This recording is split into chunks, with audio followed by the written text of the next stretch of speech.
So you've handed us a pretty fascinating, maybe even a bit mind-bending collection of material, all as something called the Law of One. Yeah, it's definitely dense stuff. For sure. We've got glossaries that almost need their own glossary, detailed explanations of consciousness densities, core philosophies, the recontact material itself, and even these really intense online discussions trying to unpack it all. Right. A lot to sift through. So our mission today, for you listening, is basically to take this mountain of information and boil it down. Find the core insights, give you a shortcut to understanding the big ideas behind the Law of One. Exactly. We're diving deep into that central idea, all is one, based on these sources, and exploring what that really means for, well, everything. Reality, consciousness, where we fit in. Let's jump right in then. All is one. It's the absolute bedrock, isn't it? From what we've gathered from your sources, the Law of One basically says everything you, me, this mic, stars way out there, it's all made of the same intelligent energy, part of one big thing, the All One, or one infinite creator. And what's really interesting is how it's described. The raw entity from the channeled raw material talks about it as infinite intelligence and intelligent infinity. Yeah. It's not just vague connectedness. It's like a conscious, dynamic energy source. Everything comes from that. We're not just connected, we are it. Different expressions. Precisely. And it gets even weirder, kind of paradoxical. Yeah. The idea that every single piece, every seemingly separate thing, actually contains the entirety of the creator, like a hologram, break off the piece, you still see the whole picture. Wow. Okay. So our feeling of being separate individuals, me talking to you, us seeing separate objects, that's an illusion, according to these teachings. An illusion, but it feels so real. Right. But Ra suggests it's a carefully engineered illusion, made by the creator so it can know itself through all the different experiences. The only way infinite oneness can experience variety, I guess. Huh. That really changes how you hear something like, love your neighbor as yourself. Doesn't it? Suddenly, it's not just about being nice. Your neighbor is you, just another facet of the same fundamental being. Whoa. And this isn't just like philosophy for navel-gazing. The Ascension Glossary you gave us mentions an Emerald Covenant. It's framed as this big promise to humanity. A promise. Yeah, the idea being that understanding this unity, this law of one, isn't just interesting, it's actually the key to our collective liberation. Planetary evolution stuff. Okay, deep stuff. So from this core unity idea, we get into what the sources call the three primary distortions of intelligent infinity. Distortion sounds kind of negative, though, like a mistake. Good point. But here it seems more like steps away from perfect unity, necessary steps to actually create anything. A distortion isn't bad, it's just different from pure oneness. Gotcha. So the first distortion. Free will, sometimes called the law of confusion. It's the basic permission slip for the creator to experience itself in all possible ways, giving every little spark of consciousness the freedom to choose, to explore. So the creator wants all these diverse experiences, so it grants freedom. Exactly. Yeah. Otherwise, it's just static oneness. No story, no learning. Then you get the second distortion, love, also called the logos or the creative principle. Love as a distortion. Well, think of it as the focusing force. It takes that raw potential of intelligent infinity and starts shaping it, giving it direction, intent. And logos isn't small potatoes. The sources say it's like a cosmic architect.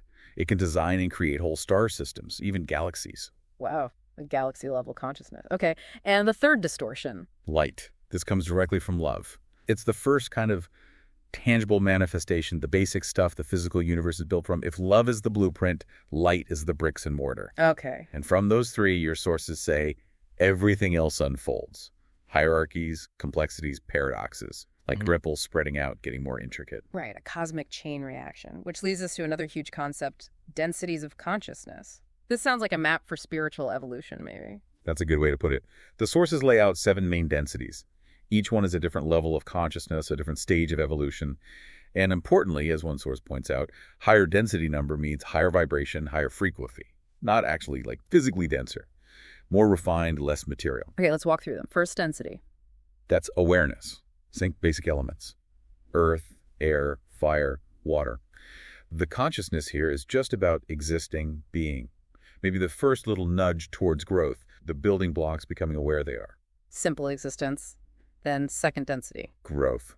This is plants and animals. Biological life. Things grow, they move, interact. More complex than just elements sitting there. Yeah. Drive for survival, interaction. And then us. Third density. Seems like a big deal in these texts. Huge deal. Third density is self-awareness. This is where we wake up to spirit, realize we're individuals, and face the choice. Service to others or service to self. It's where conscious morality starts. The crucible, really. The big choice. Okay, what's after that if you make the choice? Fourth density. Fourth density is love or understanding. Once you've chosen your path in third, you start grouping up with others on the same wavelength, forming what Rye calls a social memory complex. Like-minded souls finding each other. Yeah. The focus shifts to harmony, understanding love, interconnectedness, but within your chosen path, whether that's service to others or self. Less intense polarity, more group cohesion. Interesting. Fifth density. Light or wisdom. Here, the sources suggest the focus might shift back a bit towards individual learning, integrating all that experience, gaining wisdom. They talk about beings having more ability to consciously work with light and energy, even shape their forms. Okay. Getting pretty advanced. Sixth density. Unity. This is where love and wisdom really blend. And interestingly, Ra mentions that even those who are hardcore service to self start to see the limits of separation here.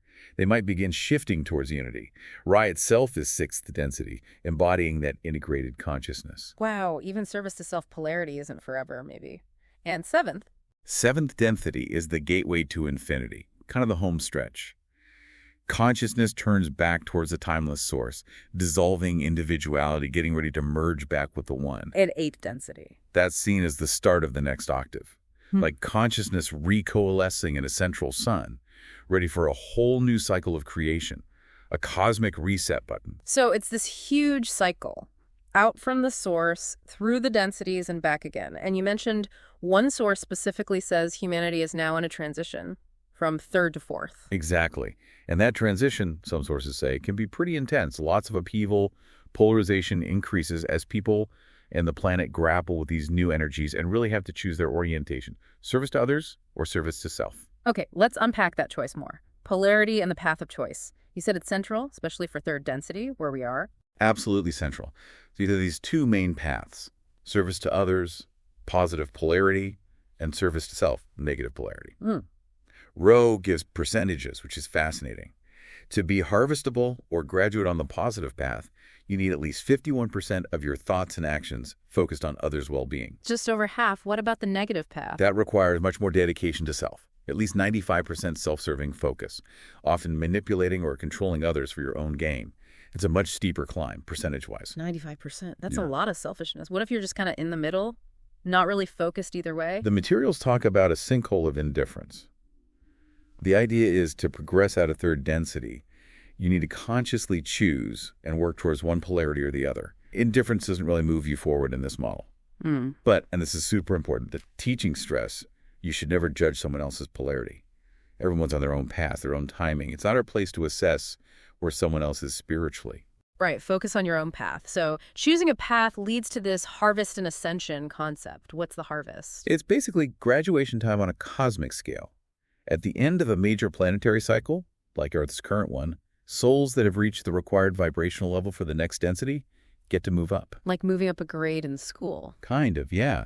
And graduating from third density specifically requires having made that clear choice, service to others or service to self, and having lived it consistently enough to meet that percentage threshold. And where do you go?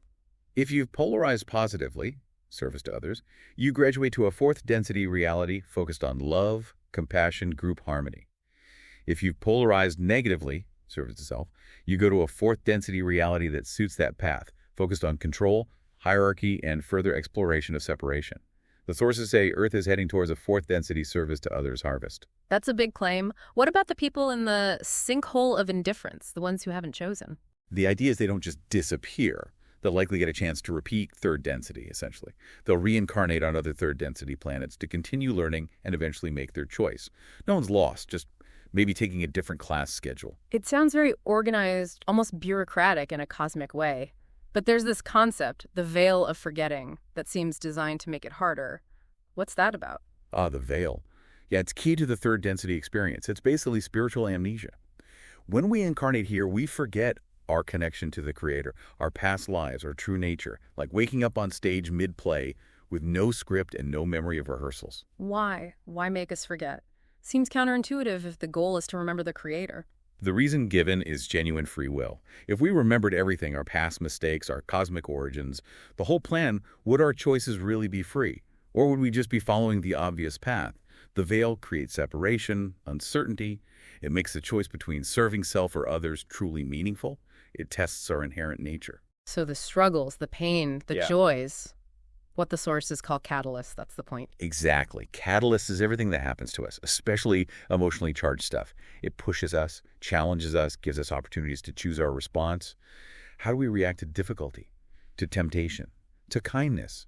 These catalysts, experienced under the veil, are what help us define our polarity, learn our lessons, and ultimately start to pierce the veil from within through our own effort and understanding. It builds spiritual muscle. Okay. So for those aiming for that positive path, service to others, what does that look like practically based on these sources? The Ascension Glossary gives some good pointers. Fundamentally, it's about seeing that connection, that love in everything. From there, it's about offering unconditional love and compassion. No judgment, no strings attached. It also means being dedicated to your own spiritual growth and helping others grow, facing your own ego stuff, Yeah, the shadow work. Right. And sharing what you learn openly.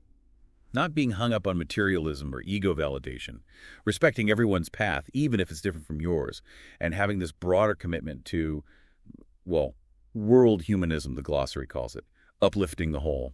Sounds challenging but worthy. The glossary also listed 7 Law of One practices. Can we quickly touch on those? Sure, they're like concrete ways to live this stuff. Okay. 1, unity consciousness, really feeling that oneness. Okay. 2, love yourself, honoring your own divinity. 3, love others, seeing the divine in them. 4, love earth and nature, respecting all creation. 5, service to others, practical kindness and help. 6, consciousness expansion, meditation, reflection, inner work. And 7, responsible co-creation, aligning your actions with the greater good. And underlying all that. Kindness above all, especially now during this ascension cycle, that's highlighted as crucial.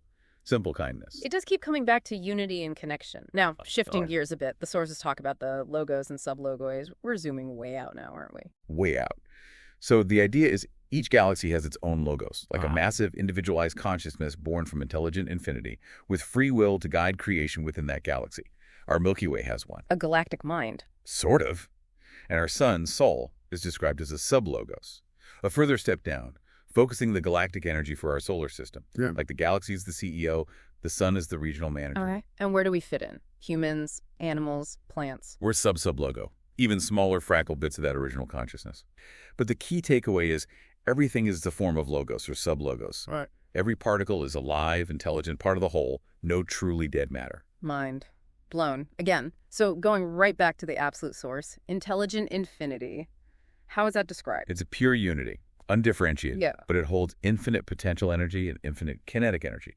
It's both the stillness and the movement, the unmanifest and the potential to manifest. Intelligent energy is then the action that happens when free will taps into that potential. It's the force of creation at work. And Ra describes this rhythm, an outward flow of creation, exploration, experience, and then an inward flow, a return, a gathering back to the source, like a great cosmic breath, in and out, until all experiences are complete. A purposeful cosmic breath. In the very beginning, cosmological origins. What was first? According to Ra, infinity. Yeah. Just infinity. Then infinity became aware of itself. That self-awareness focused infinity into infinite energy. That's the logos love. Intelligent infinity waking up and deciding to create. Wow. From awareness to energy. Yeah. And that energy poured out, creating patterns holographically, every part holding the whole. These patterns organized, differentiated, forming dimensions, universes, galaxies, solar systems. Light was the key material, the manifestation of that initial loving, intelligent energy. So with all this complexity, all this cosmic history, what's the point? The goal of existence, according to the Law of One? To go home, to reunite with the one infinite creator. Even with the veil, deep down, every entity supposedly carries that blueprint, that desire to return. The whole journey through the densities, the choices, the learning, it's all about refining ourselves, growing in love and wisdom until we're ready to merge back into the source, bringing all our unique experiences with us. Differentiation and return, all driven by the creator wanting to know itself. It's a massive perspective. It really is. So wrapping up the key ideas from these sources, that fundamental unity, the journey through densities, the critical role of free will, and choosing polarity, especially service to others, and that ultimate goal of returning to the one.